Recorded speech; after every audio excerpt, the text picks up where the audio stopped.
Lewis Blanding Fowler is a South Carolina native from Fountain Inn. After graduating from high school in 1942, Lou put on a uniform of the United States Army Air Corps. He was assigned a gunner position on a B-24 Liberator and was deployed with the Air Corps for combat operations in Europe. On March 19, 1944, his bomber took off on the crew's 14th mission, bound to destroy enemy targets in Austria. But unfortunately, they were shot down after delivering their payload. Over the next 13 months, Lou faced horrors and hardships that most of us only read in books or see in movies. Taken prisoner by the Germans, he was interrogated, held and transferred among prisoner of war camps, and was forced to endure the Death March, Europe's version of the Bataan Death March.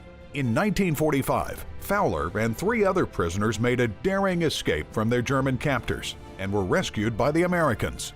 After the war, Lou returned to South Carolina, where he attended Presbyterian College. He married Glennie McLaurin from Dillon in 1948, and after 67 years of marriage, Lou and Glennie have 3 children, 7 grandchildren, and 8 great-grandchildren. Retiring after 40 years of service with IBM, Lou now speaks about his experiences to educate, inspire, and motivate today's youth on the value of freedom.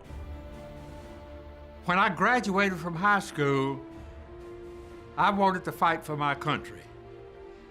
So I volunteered for the Army Air Corps, which is now the United States Air Force.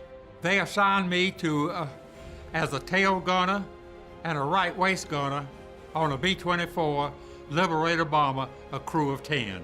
On the mission, over the target, we had just dropped our bombs when we got a direct hit on the right wing, and the horizontal stabilizer of the plane knocked us out of formation. When the shell went off a German 88, it completely obliterated the bow turret, and I caught shrapnel in my shoulder, base of my skull, and in my pelvic.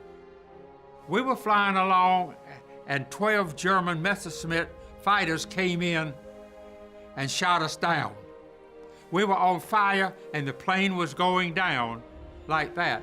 My parachute, I snapped my parachute on, but I could not snap it on this buckle. I only snapped it on this buckle because I had no strength in my right arm.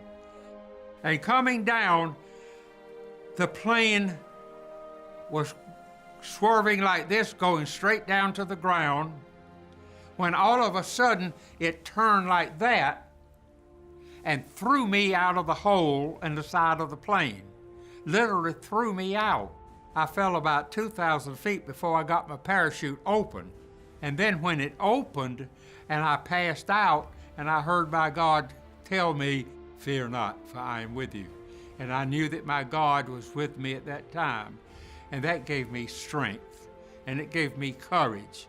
And then I passed out from lack of oxygen and, of course, loss of blood. Then when I got on the ground, there were 5 partisans bending over me, trying to stop the bleeding. And this woman, one of the Austrian women in this band, was washing my face with wine to stop the bleeding and to sterilize the alcohol in the wine, stop the bleeding in my base of my skull into my shoulder.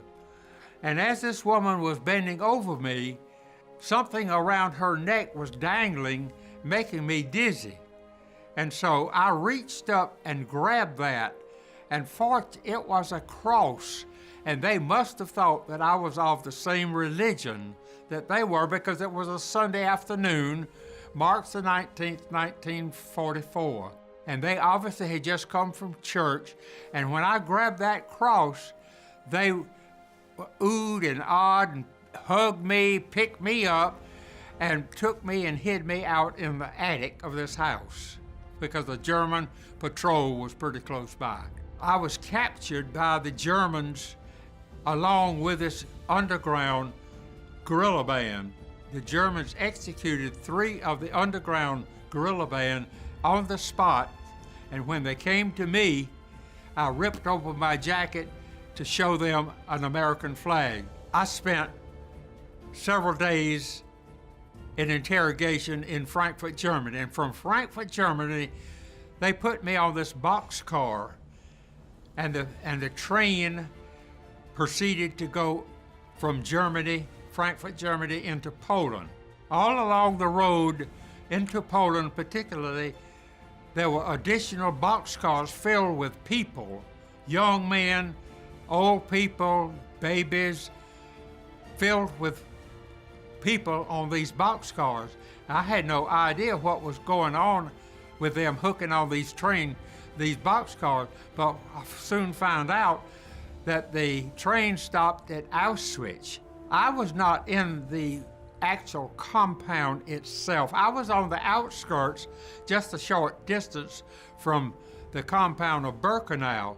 And when I saw this happen, and I could smell the crematoriums, I could see the people unloading from the train cars, going into the compound, for the death chambers. After it was told to me what was going on, I could not believe it, because it was such a traumatic sight to see. And the world did not know all about this when it was happening, but it was just absolutely devastating to me, and I get that feeling now when I think about it. The train left Auschwitz, and after dropping off all those cars full of people, it proceeded to go up into East Prussia, which is part of the old Prussian state. I was in a prison camp, Stalag Luft 6. I was there about 6 months in this prison camp until the Germans evacuated Stalag Luft 6, and they put us on a ship. They chained 2 of us together, leg irons together, 2 of us, and put us in the bottom of a hold of this ship for 3 days and 3 nights without any sanitation, without any food, without any water. Got on the banks of the Baltic Sea in Poland, headed to another prison camp, which was Stalag Luft 4 at Kiefhaden, Poland. Still in chains, Hitler Youth was now our guards, and they ran us, still in chains, for about 3 miles from the Baltic coast up to this other prison camp.